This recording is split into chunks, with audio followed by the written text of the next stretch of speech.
કામચોર ગધેડો. ગામના વેપારીની પાસે એક ગધેડો હતો. તેના પર સામાન લાદીને તેને આજુબાજુના ગામમાં વેચવા જતો.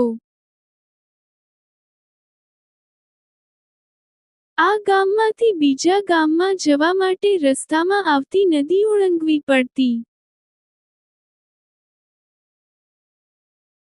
એક દિવસ મીઠું લાદીને લઈ જતો ગધેડો નદી ઓળંગી રહ્યો હતો ત્યારે તેને અચાનક ઠેસ વાગી અને તે નદીમાં પડી ગયો. વેપારીએ જેમતેમ ગધેડાને કાઢ્યો, પરંતુ કોથળામાં ભરેલું મીઠું પાણીમાં ઓગળી ગયું હતું.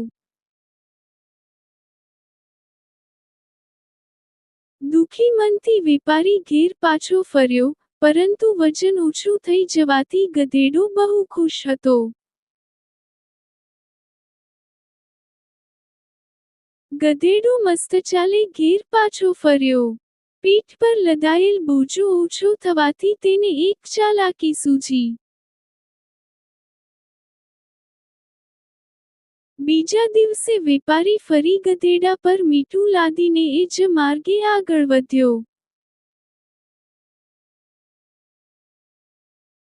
નદીની વચ્ચોવચ્ચ પુલ પર પહોંચતા જ ગધેડો પાણીમાં પડી ગયો અને કોથળામાંનું મીઠું ઓગળી ગયું. બોજો હળવો થવાથી ગધેડો ખુશ હતો, પરંતુ વેપારીએ ગધેડાને જાણી જોઈને પાણીમાં પડતો જોઈ લીધો હતો. ગુસ્સે થયેલ વેપારીએ મનમાં ને મનમાં જ ગધેડાને સબક શીખવાનું નક્કી કરી લીધું.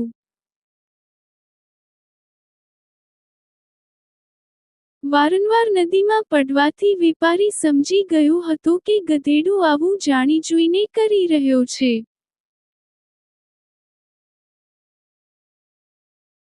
અચાનક વેપારીના મનમાં એક યુક્તિ સૂઝી અને તેના મોં પર સ્મિત ફરક્યું. બીજા દિવસે વેપારી ગધેડાની પીઠ પર રૂવાળો કોથળો લાદી ચાલવા લાગ્યો. બોજો ઓછો હોવાથી ગધેડો ખુશ હતો અને તેણે વિચાર્યું કે જ્યારે પાણીમાં પડીશ ત્યારે આ બોજો પણ ઓછો થઈ જશે.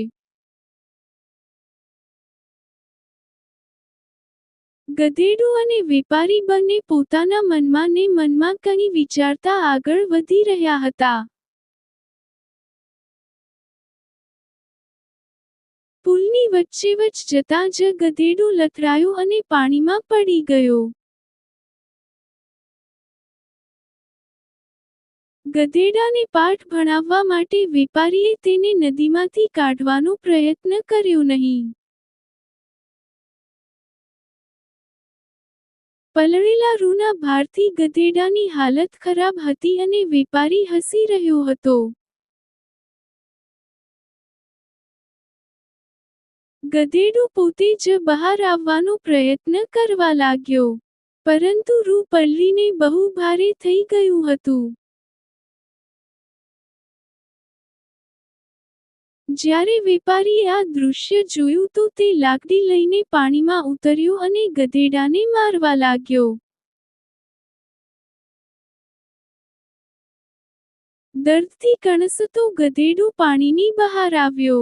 હજુ પણ વેપારી ગધેડાને લાકડીથી મારી રહ્યો હતો. કમર પર ભારે બોજો લાદી ગધેડો ઘર તરફ ચાલવા માંડ્યો.